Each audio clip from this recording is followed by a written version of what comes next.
అందరికి నమస్కారం. మీరు చూస్తున్నది వింటున్నది యోగిస్ కామెంటరీ. నేను మీ హోస్ట్ యోగేష్. ఈరోజు మనం వైకింగ్ సీజన్ 4 ఎపిసోడ్ 17లో ఏం జరగబోతుందని చూడబోతున్నాం. మన ఛానల్ని ఫస్ట్ టైం చూస్తున్నట్టయితే దీని ముందు సీజన్స్ అన్నిటిని చూసేసి వస్తేనే ఈ ఎపిసోడ్ మీకు బాగా అర్థమవుతుంది. దాని లింక్ కింద డిస్క్రిప్షన్లో ఇస్తా, వెళ్ళి చూసిరండి. ఈ ఎపిసోడ్ ఓపెనింగ్ లో లాగర్దా నిర్మిస్తున్న ఆ వాల్ ని చూపిస్తున్నారు. అది ఆల్మోస్ట్ పూర్తయ్యే స్టేజ్ లో ఉంది. సిగార్డ్ ఒక కత్తిని కత్తితో చెక్కుతూ ఉన్నాడు. ఈ కత్తి రాగ్నర్ వీడికి చిన్నప్పుడుగా ఉన్నప్పుడు ఇచ్చుంటాడు. ఐవర్ అది నా కత్తి ఇవ్వు అని చెప్పి అడిగాడు. సిగార్డ్ అదంతా కుదరదు, ఇది మన నాన్న నాకిచ్చిన కత్తి అని చెప్పాడు. అందుకు ఐవర్ అవును నాన్న నీకు ఇచ్చాడు, కానీ ఆ కత్తితోనే నేను లాగర్ దాన్ని చంపబోతున్నా, అది నాకు కావాలి ఇవ్వు అని చెప్పి సిగార్డ్ కూర్చున్న స్టూళ్ళని లాగి ఇద్దరు గొడవ పడుతూ ఉన్నారు. ఊబే వాళ్ళిద్దరిని పక్కకు తీసి మీరిద్దరు చిన్నపిల్లలేం కాదు, ఎందుకు కత్తి కోసం గొడవ పడుతున్నారు, మనం పెద్ద పెద్ద నిర్ణయాలను తీసుకోవాలి అని చెప్పి సిగార్డ్ ని చూసి చెప్పాడు.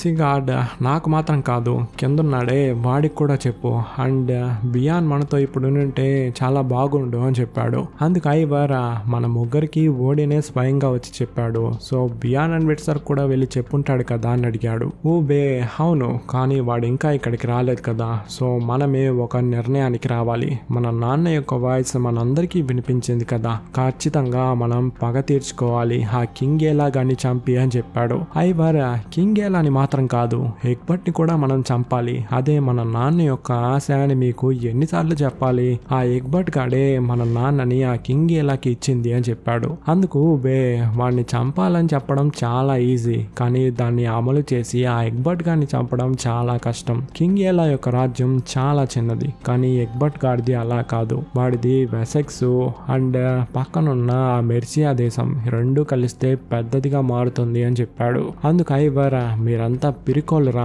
అని చెప్పి అక్కడి నుండి వెళ్తూ ఉన్నప్పుడు సిగార్డ్ మనం ఒక పెద్ద ఆర్మీని తయారు చేయాలి, ఇంతవరకు నార్వేలో అంత పెద్ద ఆర్మీని ఎవ్వరూ చూసుండకూడదు అని చెప్పాడు. ఇప్పుడు దాకా సిగార్డ్ తో గొడవ పడుతున్న ఐవర్ ఒక్క సెకండ్ ఆగి అవును సిగార్డ్ చెప్పింది కరెక్టే, మనం ఇక్కడున్న కింగ్స్ కి ఎల్స్ కి న్యూస్ పంపిద్దాం, రాగ్నర్ మనకి నాన్న, కానీ ఇక్కడున్న వైకింగ్స్ అందరికి వాడొక హీరో, ఎందుకంటే వెస్ట్ లో అసలు ఏ ల్యాండ్స్ లేదు అని చెప్పి ఇక్కడ ఉన్న వాళ్ళంతా నమ్ముతూ ఉన్నప్పుడు ఒక బోట్ ని తీసుకెళ్లి వెస్ట్ లో ల్యాండ్స్ ఉన్నాయి అని చెప్పి ఇక్కడ ఉన్న వాళ్ళందరికీ చెప్పాడు. సో వాడొక హీరో కాబట్టి వాడి యొక్క చావుకి పగ తీర్చుకోవడం కోసం అందరూ వస్తారు అని చెప్పాడు. అందుకు బే అవును అందరూ వస్తారు, అప్పుడు మనం ఇంగ్లాండ్ పై యుద్ధాన్ని ప్రకటించవచ్చు అని చెప్పాడు. ఐవర్ లేదు ఇంగ్లాండ్ పై మాత్రం కాదు, ఈ మొత్తం ప్రపంచంపైయే మనం యుద్ధాన్ని ప్రకటించాలి అని చెప్పి నవ్వాడు. ఇక్కడ బియాన్ యొక్క షిప్స్ ప్యారిస్ దగ్గరికి వచ్చేస్తూ ఉంది. రోలోని చూసి నీ యొక్క ఇంటికి వెళ్ళడానికి తయారైపోయావా అని అడిగాడు. అందుకు రోలో అది నా ఇల్లు వచ్చేంత వరకు నేను డిసైడ్ చేయలేను అని చెప్పాడు. కొంచెంసేపు సైలెన్స్ తర్వాత బియాన్ మేము ఇక్కడ నుండి వెళ్ళాక మా నాన్న యొక్క చావుకి పగ తీర్చుకోవడానికి వెళ్ళబోతున్నాము, కానీ నిన్ను మేము పిలవము. నేను ఇలా చెప్పడం నీకు బాధగా ఉండొచ్చు, కానీ నువ్వు అక్కడికి వచ్చి క్యాటిగట్ గడ్డపై అడుగు పెట్టిన మరుక్షణం నా గొడ్డలి నీ గుండెల్లో దిగుతుంది, సో నువ్వు అక్కడికి రావాలని అనుకోకు అని చెప్పాడు. రోలో నాకు నీ బాధ అర్థమవుతోంది బియాన్ అని చెప్పాడు. ఇక్కడ క్యాటిగట్ లో వాళ్ళ దగ్గర లాగర్దా పనిచేస్తూ ఉంది. అప్పుడు అక్కడికి ఊబే రాగా సోల్జర్స్ వాడిని ఆపారు. లాగర్దా వాడిని వదలండి, వాడేం చేయట్లే అని చెప్పింది. వాడు లోపలికి వచ్చి పని చాలా వేగంగా జరుగుతున్నట్టుంది, ఎందుకు ఇంత పెద్ద వాల్స్ ని కట్టిస్తున్నావు అని అడిగాడు. అందుకు లాగర్దా నాకు గుర్తున్నంత వరకు క్యాటిగట్ లో ఒక 100 ఇల్లు ఉండేది, అప్పుడు క్యాటిగట్ ఒక విలేజ్, కానీ ఇప్పుడు అది ఒక సిటీ లాగా తయారైంది, ఇది ఒక ట్రేడింగ్ సెంటర్ అయిపోయింది, దీన్ని మనం ప్రొటెక్ట్ చేయాలి, సో అందుకే ఇంత పెద్ద వాళ్ళని కట్టిస్తున్నాను అని చెప్పింది. అందుకు బే నేను ఇక్కడే పుట్టి పెరిగా లాగర్దా, నాకు కూడా క్యాటిగట్ గురించి అన్నీ తెలుసు, మేము రాగ్నర్ యొక్క చావు కోసం పగ తీర్చుకోవడానికి ఇంగ్లాండ్ వెళ్ళబోతున్నాము, సో నువ్వు మాతో వస్తావని చెప్పి నేను నమ్ముతున్నాను, నీకు కూడా రాగ్నర్ హస్బెండే కదా అని ఇలా చెప్పగా లాగర్దా నాకు నీ యొక్క బాధ అర్థమవుతోంది ఊబే, కానీ ఇక్కడే ఉండి క్యాటిగట్ ని ఎవరో ఒకరు కాపాడాలి, మన చుట్టూ ఉన్న కింగ్స్ కి ఎల్ కి నువ్వు ఈ న్యూస్ ని పంపావు కదా, ఖచ్చితంగా రాగ్నర్ యొక్క చావుకి అందరూ వస్తారు, వచ్చిన వాళ్ళు క్యాటిగట్ ని చూసి దీనిపై ఆశపడతారు, వాళ్ళ దగ్గర నుండి క్యాటిగట్ ని నేను కాపాడడానికి ఇక్కడే ఉండాలి, దాన్ని రాగ్నర్ కూడా కోరుకుంటాడు అని చెప్పింది. ఊబే నువ్వు చెప్పింది కరెక్టే, కానీ నీకు ఏది ఇంపార్టెంట్, క్యాటిగట్టా లేదా రాగ్నరా అనేలా అడిగాడు. అందుకు లాగ్రదా, రాగ్నర్ ఒకవేళ ప్రాణాలతో ఉండి ఉంటే నన్ను ఇక్కడే ఉండి క్యాటిగట్ ని చూసుకోమని చెప్పుంటాడు. సో నేను నీతో ఇంగ్లాండ్కి రాలేదు అని చెప్పింది. ఊబే అక్కడి నుంచి వెళ్ళిపోయాడు. వాడు వెళ్ళిపోయిందే యాస్ట్రిడ్. నాకు ఊబేపై నమ్మకం ఉంది, కానీ వాడి నడవడికలంతా చూస్తుంటే నాకు ఐవర్ కనిపిస్తున్నాడు. వాడితో చాలా జాగ్రత్తగా ఉండు అని చెప్పింది. అందుకు లాగ్రదా, దేవుళ్ళు నన్ను ప్రొటెక్ట్ చేయాలనుకుంటే ప్రొటెక్ట్ చేస్తారు, లేదంటే నా చావు వాళ్ళు రాసి పెట్టుంటే ఖచ్చితంగా నేను చనిపోతాను, ఎవ్వరూ ఆపలేరు అని చెప్పింది. బియాన్ బోట్ లో ఫ్లోకి హెల్గాతో, ఈ చిన్న పాపను చూస్తుంటే భయంతో వణుకుతున్నట్టుంది, ఎందుకు తీసుకొచ్చావు అని అడిగాడు. అందుకు హెల్గా, ఈ పాప నా యొక్క రెస్పాన్సిబిలిటీ, నేను చూసుకుంటాను, నీకేం బాధ అని చెప్పి కోపంగా చెప్పేసింది. పక్క బోట్ లో హెరాల్డ్ అండ్ హెరాల్టన్ మాట్లాడుకుంటూ ఉన్నారు. హెరాల్టన్, ఎంత అందమైన అమ్మాయిలు క్యాటిగట్ లో దిగిన వెంటనే బియాన్ వీళ్ళందరినీ అమ్మేస్తాడు అండ్ మనం తీసుకొచ్చిన సంపదలో సగాన్ వాడికే వెళ్ళిపోతుంది అని చెప్పాడు. అందుకు హెరాల్డ్, అవన్నీ కొన్ని రోజులకే రా, నేను వాడిని చంపి దాని తర్వాత మనం వాళ్ళ దగ్గర ఉన్న అన్నిటినీ తీసుకుందాము అని చెప్పాడు. అప్పుడు హెరాల్డ్ పక్కనున్న ఒకరిని ఇంట్రో ఇచ్చాడు. వీడి నాన్న ఒకప్పట్లో ఎర్ల్ అంట, వీడి పేరు ఇగ్గిల్ అని చెప్పాడు. అందుకు హెరాల్డ్, మాతో ఎన్ని రోజులు ఉన్నావు కదా, నువ్వు ఒక ఎర్ల్ యొక్క కొడుకని ఎందుకు చెప్పలేదు అని అడిగాడు. వెంటనే పక్కనున్న హెరాల్టన్, నువ్వు ఎర్ల్ అవ్వాలని ఆశపడితే చెప్పు, మన ఊరికి వెళ్ళిన వెంటనే నిన్ను ఎర్లని చేసేస్తాము అని చెప్పి బియాన్కి వ్యతిరేకంగా మనుషుల్ని ఏర్పాటు చేస్తూ ఉన్నారు. క్యాటిగట్ లో హైవర్ ఒక గొడ్డల్ని సానపెడుతూ ఉన్నప్పుడు సిగాడ్ లోపలికి రాగా వాడితో, నేను లాగ్రదాతో సింగిల్ గా ఫైట్ చేస్తా అని చెప్పాను, అప్పుడు నువ్వు నా వెనుకే ఉన్నావు, నీకు మన అమ్మపై ప్రేమ లేదా అని అడిగాడు. అందుకు సిగాడ్, మన అమ్మ కోసం నువ్వు లాగ్రదాతోనే సింగిల్ ఫైట్ కి సిద్ధమయ్యావు అంటే నీకు అమ్మపై ఎంత ప్రేమ ఉందని చెప్పి నేను అర్థం చేసుకుంటున్నాను, కానీ మన అమ్మకి నీపై హెర్బర్ట్ పై మాత్రమే ప్రేమ ఉంది, నన్ను ఒక కొడుకుగా కూడా ఆమె మతించలేదు అని చెప్పాడు. ఐవర్, నువ్వు ఎలాంటి కొడుకు అసలు, ఒక అమ్మ నిన్ను ద్వేషిస్తుంది అని చెప్పి నువ్వు ఆమెను ద్వేషిస్తున్నావా, నువ్వు ఒక మనిషివేనా అనేలా అడిగాడు. అందుకు సిగాడ్ కోపంగా, అవును, నువ్వు ఒక అమ్మ కొడుకువే కదా, నీకు 10 ఏళ్ళు వయసు వచ్చాక కూడా నిన్ను ఒడిలో పండబెట్టుకుని పాలిస్తూ ఉండింది కదా అని చెప్పగానే ఐవర్ చేతిలో ఉన్న ఒక గొడ్డల్ని తీసి సిగాడు గొంతుని కట్ చేయబోయాడు. పక్కనున్న ఒకడు ఆపేశాడు. ఆపి, మీరిద్దరూ అన్న తమ్ముళ్లే కదా, ఎందుకు కొట్టుకుంటున్నారు అని అడిగాడు. వాడు ఆపకపోయింటే ఈ పాటికే సిగాడ్కి దీపం పెట్టి అంత్యక్రియలు చేసి ఉండాల్సింది. కట్ చేస్తే జూడిత్ వెసెక్స్ నుండి నార్థంబ్రియాకి వచ్చి తన నాన్నతో, నేను మిమ్మల్ని హెచ్చరించడానికే ఇక్కడికి వచ్చాను అని చెప్పింది. కింగ్ ఎలా ఎగ్బర్ట్ నిన్ను పంపాడా అని అడిగాడు. అందుకు జూడిత్, నన్నెవరూ పంపించాల్సిన అవసరం లేదు, నాకు తోచింది నేను చేస్తాను, మీరు రాగ్నర్ని చంపారు కాబట్టి ఖచ్చితంగా రాగ్నర్ యొక్క కొడుకులు మిమ్మల్ని చంపడానికి వస్తారు, జాగ్రత్తగా ఉండమని చెప్పి హెచ్చరించడానికే వచ్చాను అని చెప్పింది. అందుకే ఇలా వాళ్ళు వస్తారని నాకు తెలుసు, మేము ఆర్మీతో రెడీగానే ఉన్నాము అని చెప్పాడు. జూడిత్, మీరు అనుకుంటున్నట్టు వాళ్ళేమి చిన్న ఆర్మీతో రారు, రాగ్నర్ వాళ్ళకి ఒక హీరో లాంటి వాడు, ఖచ్చితంగా ఒక పెద్ద ఆర్మీ వస్తుంది, దాన్ని మీరు తట్టుకోలేరు, సో పక్క దేశంలో ఉన్న ఎగ్బర్ట్ ని హెల్ప్ అడగండి అని ఎలా చెప్పగా కింగ్ ఎలా కోపంగా, వాడితో నేను ఇంకొక డీల్ ని వేసుకోను, వాడికి తోచిందే వాడు చేస్తూ ఉంటాడు, ఒక సాడిస్ట్ లాగా అని చెప్పాడు. దాన్ని విన్న జూడిత్ కి కోపం వచ్చి, అలా అంతా చెప్పకండి నాన్న, ఆయన ఒక కింగ్ అని చెప్పగా పక్కనున్న వాళ్ళమ్మ, నీకు మీ మామగారికి ఆ ఫైర్ ఉన్న విషయం మాకందరికీ తెలుసు, నువ్వు అల్లుడితో బాగా సక్రమంగా కాపురం చేసి ఒక క్రిస్టియన్ గా నడుచుకో అని చెప్పింది. దాన్ని వింటున్న జూడిత్ చెల్లెలు పక్క నవ్వుతూ ఉంది. జూడిత్, నా జీవితాన్ని నేను బ్రతుకుతా, మీ సలహా అంతా నాకేం అక్కర్లేదు, మీ పైన కొంచెమైనా ప్రేమ ఉందని చెప్పి హెచ్చరించడానికి ఇక్కడికి వచ్చా అండ్ రాగ్నర్ చనిపోయిన ప్లేస్ ని నేను చూడాలి అని చెప్పింది. ఇక్కడ బియాన్ యొక్క బోట్స్ ప్యారిస్ దగ్గరికి రీచ్ అయిపోయింది. బియాన్ రోలోతో, నువ్వు క్యాటిగట్ కి రాకపోతున్నావా లేక ప్యారిస్ కి వెళ్ళబోతున్నావా అని ఎలా అడిగాడు. అందుకు రోలో, ఫస్ట్ ప్యారిస్ లోపలికి షిప్స్ వెళ్ళని చెప్తా అని చెప్పాడు. కొంచెంసేపు తర్వాత బోట్స్ అక్కడికి వెళ్ళిపోయింది. ప్యారిస్ యొక్క బోట్స్ బియాన్ యొక్క బోట్స్ దగ్గరికి రాగా రోలో, నేను ప్యారిస్ కే వెళ్ళబోతున్నా అని చెప్పి నిర్ణయం తీసుకున్నా అని చెప్పి వెళ్ళేటప్పుడు అక్కడున్న వాళ్ళందరినీ చూసి, నా ప్రజలారా, ఇప్పుడు నేను చెప్పే విషయాన్ని బాగా గుర్తుపెట్టుకోండి. మీకు ప్యారిస్ లో వ్యవసాయం చేసి బ్రతకాలని ఆశ ఉంటే నా దేశంలో మీకోసం ఒక స్థలం ఖచ్చితంగా ఉంటుంది. అది మనది అని చెప్పాడు. అందుకు ఫ్లోకి, మనదా?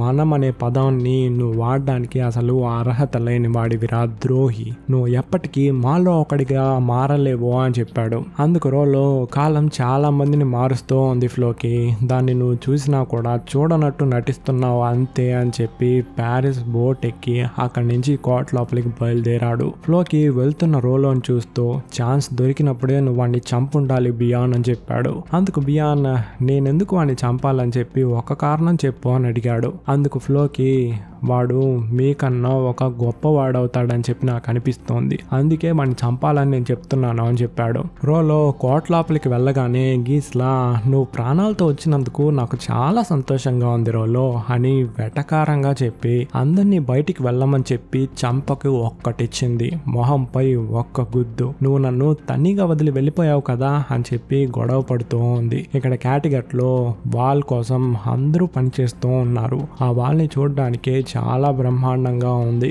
మార్గెట్ కూడా అక్కడ పనిచేస్తూ ఉంది. ఊబే అక్కడికి వచ్చి, నువ్వెకపై బానిస కాదు, ఒక ఫ్రీ ఉమెన్. ఆ లాగ్రదాన్ని చూసి నువ్వెకపై భయపడాల్సిన అవసరం లేదని చెప్పి రాగ్నర్ కొడుకైనా నేనే చెప్తున్నాను, నువ్వెకపై ఒక ఫ్రీ ఉమెన్. ఆ లాగ్రదాన్ని చూసి భయపడాల్సిన అవసరం లేదని చెప్పి లాగ్రదానే చూసి చెప్తున్నాడు.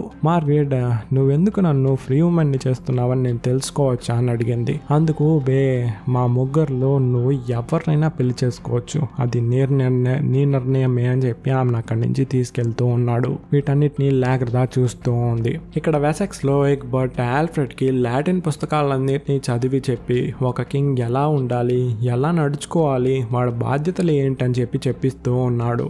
ఇక్కడ నార్త్ అమెరికాలో జూడిత్ రాగ్నర్ ని చంపిన ప్లేస్ కి వచ్చి చూసి వాళ్ళతో, ఇది పూజించాల్సిన ప్లేస్ గా మార్చాలి అని చెప్పింది. ఏలా, నీకు ఎంత ధైర్యం ఉంటే ఒక వైకింగ్ ని పూజించాలని చెప్తావో అని అడిగాడు. అందుకు జూడిత్, మీకు దీని యొక్క సీరియస్నెస్ గురించి అసలు అర్థం కావట్లేదు నాన్న.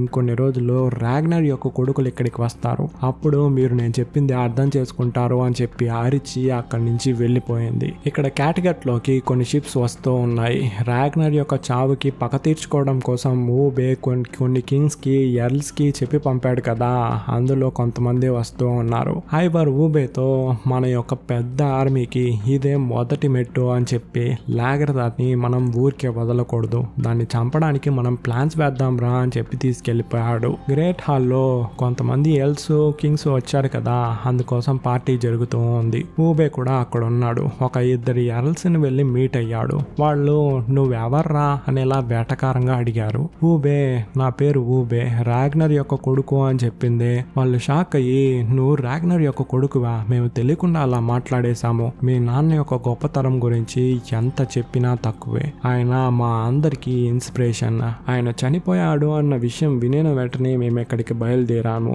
మీకు సహాయం చేయడం కోసం అని చెప్పాడు. ఆ సమయంలో హైవర్ పాక్కుంటూ లోపలికి రాగా వాళ్ళు వాడిని చూసి నవ్వుతున్నారు. ఊబే, వాడిని చూసి నవ్వకండి, వాడు నా తమ్ముడు, వాడి ముందు వెళ్ళి ఇలా ఎక్కలించారంటే వాడు మిమ్మల్ని చంపేస్తాడు అని బెదిరించి అక్కడి నుంచి వెళ్ళిపోయాడు. లాగ్రదా తన సింహాసనంలో కూర్చోండగా స్వీడన్ యొక్క ఎర్ల్ అక్కడికి వచ్చి ఒక కత్తిని బహుమతిగా ఇచ్చి, మీరు ఒక ఫేమస్ షీల్డ్ మేడన్, మీ గురించి రాగ్నర్ గురించి చాలా విషయాలు కథలుగా మా ఊర్లో మాట్లాడుకుంటాము అని చెప్పాడు. అందుకు లాగ్రదా, మేము సాధారణమైన వ్యవసాయం చేసే వాళ్ళం, మా యొక్క కథలు స్వీడన్ దాకా వెళ్ళిందా అని అడిగింది. అందుకు వాడు, మీ యొక్క కథలు సముద్రం దాటి ఇంగ్లాండ్కే వెళ్తున్నాయంటే మా యొక్క దేశంలో అంతా మాట్లాడుకోవడం చాలా సాధారణమైన విషయం రాణిగారు అని చెప్తూ ఉన్నప్పుడు లాగ్రదా అక్కడ ఊబే రావడం గమనించింది. మీరు హ్యాస్ట్రిడ్ అండ్ తోర్వితో మాట్లాడుతూ ఉండండి, ఇప్పుడే వచ్చేస్తా అని చెప్పి ఊబే దగ్గరికి వెళ్ళి, నువ్వు ఆ బానిస మార్గెట్ ని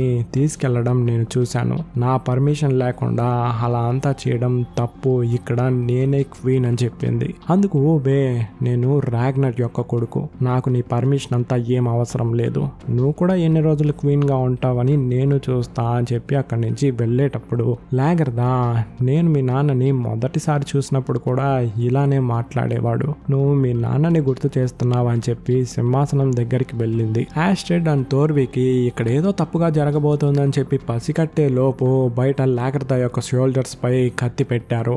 లోపల లాగ్రదా యొక్క సపోర్టర్స్ పై కూడా కత్తి పెట్టి ఐవర్ ఆ గ్రేట్ హాల్ ని వాడి కంట్రోల్లోకి తీసుకొచ్చేశాడు. ఊబే చేతికి కత్తి తీసుకోగా ఐవర్ ఒక గొడ్డల్ని తీసుకొని పాక్కుంటూ వస్తూ ఉన్నాడు. లాగ్రదా తన కత్తిని తీసుకొని ఫైట్ చేయడానికి దగ్గరికి వస్తూ ఉన్నప్పుడు డోర్ ని బద్దలు కొట్టుకొని బియాన్, హెరాల్టన్, ఫ్లోకి లోపలికి వస్తూ ఉన్నారు. బియాన్, మీరు మా అమ్మని చంపాలంటే ఫస్ట్ నన్ను చంపాల్సింది ఉంటుంది అని చెప్పాడు. ఊబే, లేదు, బియాన్ని నేను చంపను అని చెప్పి కత్తిని కిందకి దించగా ఐవర్, నిన్ను మాత్రం కాదు, కావాలంటే వెనుకున్న నా బ్రదర్ అయిన విట్సర్క్ ని కూడా నేను చంపుతాను అని చెప్పాడు. ఊబే, కామ్గా ఉండు, అలా అంతా మాట్లాడుకో అనేలా చెప్పగా ఐవర్, ఈ లాగ్రదా మా అమ్మను చంపిందని చెప్పి బియాన్ కి చెప్పాడు. బియాన్, నాకు నీ బాధ అర్థమవుతోంది, నీకు పగ తీర్చుకోవాలని చెప్పి కసి, కానీ దీనికన్నా ముందు మన నాన్నని చంపిన వాణ్ణి పగ తీర్చుకోవాలి, ఫస్ట్ దాని పనినే మనం చూడాలి అని చెప్పాడు. బియాన్ మాట విన్న లాగ్రదా తన కత్తిని కింద పడేసింది. అక్కడున్న వాళ్ళు కూడా కత్తిని కింద దించేశారు. ఐవర్ గొడ్డల్ని తీసుకొని బియాన్ చెప్పింది కరెక్టే అని ఇలా అక్కడి నుంచి వెళ్ళిపోయాడు. బియాన్ లాగ్రదా దగ్గరికి వెళ్ళి, ఎట్టకేలకు నీ యొక్క పగని యాస్లాగ్ని చంపి తీర్చుకున్నట్టున్నావు అని చెప్పి నవ్వాడు. అందుకు లాగ్రదా కూడా నవ్వింది. విట్సర్క్ని ఊబే అండ్ సిగార్డ్ వెల్కమ్ చేసి మన అమ్మ చనిపోయింది అని చెప్పారు. విట్సర్క్, నాకు లాగ్రదాపై అసలు ఏం కోపమూ లేదు, మన అమ్మ మనపై అసలు ప్రేమ పెట్టుకుంటే కదా నాకు బాధ రావడానికి అని అడిగాడు. వెంటనే ఊబే, మీరిద్దరూ ఇలా మాట్లాడుతున్నారు, కానీ ఐవర్ ఆ లాగ్రదాని చంపి తీరాలని చెప్పి కసిగా ఉన్నాడు. ఆమెను చంపాలంటే బియాన్ని చంపాలి కదా అని అడిగాడు. అందుకు విట్సర్క్, అది జరిగే పని కాదు ఊబే, బియాన్ చాలా స్ట్రాంగ్ అయిన పర్సన్ అని చెప్పాడు. దీని తర్వాత నైట్ లో కూడా ఆ వాల్ కి సంబంధించిన పనులు జరుగుతూ ఉన్నాయి. హెరాల్టన్, హీగల్ దాన్ని చూస్తూ, హెరాల్టన్, మనం తొందరగా వీళ్ళని అటాక్ చేసి వీళ్ళని చంపేయాలి, వీళ్ళు తయారు చేసుకునే ఈ వాల్ రోజు రోజుకి చాలా బలంగా తయారవుతూ ఉంది అని చెప్పాడు. అందుకు ఈగల్, ఎంత పెద్ద వాల్ అయినా దానికి బలహీనం అని ఒక చోట ఉంటుంది, దాన్ని మనం వెతికి కనిపెట్టాలి, మీకోసం నేను దాన్ని వెతికి కనిపెడతాను అని చెప్పాడు. దీని తర్వాత తోర్వి బియాన్తో, ఐవర్ మీ అమ్మని చంపాలని చెప్పి కసిగా తిరుగుతున్నాడు, వాడితో నువ్వు ఇంగ్లాండ్కి వెళ్ళబోతున్నావా అని అడిగింది. అందుకు బియాన్ కోపంగా, నాకు వాడికి ఒకే ఒక టార్గెట్ మాత్రమే, మా నాన్నను చంపిన కింగియలాని చంపడం అని చెప్పాడు. అయినా కూడా తోర్వి అడిగిన క్వశ్చన్ ని అడిగి వాడిని ఇరిటేట్ చేయగా వాడు ప్లేట్ ని తీసుకొట్టి, ఇంటికి రావాలంటే ప్రశాంతంగా ఉండాలి, ఎందుకు నన్ను టార్చర్ చేస్తున్నావు అని చెప్పి బయటికి వెళ్ళిపోయాడు. ఫ్లోకి ఇంటికి ఐవర్ పాక్కుంటూ వచ్చాడు. అక్కడ ఒక చిన్న పాప ఉండడం చూసి, ఏంటి మీ కొత్త బానిస అని చెప్పి అడిగాడు. అందుకు హెల్గా కోపంగా, ఇది బానిస కాదు, నా దత్త కూతురు అని చెప్పింది. వెంటనే ఐవర్ షాక్ అయ్యి ఫ్లోకిని చూశాడు. వాడు, నేను హెల్గాకి చెప్పా, ఆమె సరిగ్గా వినిపించుకోలేదు అనేలా ఎక్స్ప్రెషన్ ఇచ్చాడు. ఐవర్, సరే పాప ఎలా ఉంది అని చెప్పి దగ్గరికి వెళ్తూ ఉంటే ఆ పాప భయపడి అక్కడి నుంచి వెళ్ళిపోయింది. హెల్గా కూడా ఆమె వెనకలే వెళ్ళిపోయింది. ఐవర్ ఫ్లోకితో, మేము ఇంగ్లాండ్ కి రాగ్నర్ చావుకి పగ తీర్చుకోవడానికి వెళ్తున్నాము, ఆ యుద్ధంలో ఇలా పాక్కుంటూ నేను వెళ్ళలేను, సో నువ్వు నాకు ఏదైనా ప్రిపేర్ చేసి ఇవ్వాలి యుద్ధం చేయడానికి అని చెప్పాడు. కట్ చేస్తే ఫ్లోకి ఐవర్ ని భుజంపై వేసుకొని ఆ ప్రిపేర్ చేసిన ఆ వస్తువుని చూపించడం కోసం తీసుకెళ్తూ ఉన్నాడు. అక్కడికి వెళ్ళి చూస్తే ఐవర్ మొహంలో అంత సంతోషం, ఏంటి ఫ్లోకి నా కోసం ఇది చేసావా అని చెప్పి అందులో సవారీ చేస్తూ ఉన్నాడు. అది ఒక రథం, నిజంగానే నేను ఎగురుతున్నట్లుంది ఫ్లోకి అని చెప్పి అరుస్తూ దాన్ని సవారీ చేస్తూ ఉన్నాడు. వీటన్నిటిని బియాన్ దొంగచాటుగా చూసేసి తన అమ్మను మీట్ అవడం కోసం ఆమె బెడ్రూమ్ లోకి వెళ్ళాడు. అక్కడ యాస్ట్రిడ్ మాత్రమే ఉంది. మా అమ్మ ఎక్కడ అని అడిగాడు. అందుకే యాస్ట్రిడ్, ఆమె మాత్రం తనీగా హెడ్ బీకి వెళ్ళింది, ఎందుకు వెళ్ళింది ఏంటని చెప్పంతా నాకు చెప్పదు అని చెప్పింది. వెంటనే బియాన్ యాస్ట్రిడ్ ని వాటేసుకున్నాడు. తోర్వితో గొడవ కదా, ఆమెతో 3 పిల్లల్ని కనేసాము, సో బోర్ కొట్టునంటుంది, వీళ్ళిద్దరూ రొమాన్స్ చేసుకుంటూ ఉన్నారు. ఇక్కడితో ఈ ఎపిసోడ్ ఫినిష్ అయింది. నెక్స్ట్ ఎపిసోడ్ లో రాగ్నర్ యొక్క కొడుకులు ఇంగ్లాండ్ కి వెళ్ళి ఆ కింగియలాని ఎలా చంపబోతున్నారని చూడబోతున్నాము. ఆ వీడియోలో నా వాయిస్ మీరు వినేంత వరకు లాట్స్ ఆఫ్ లవ్. టాటా.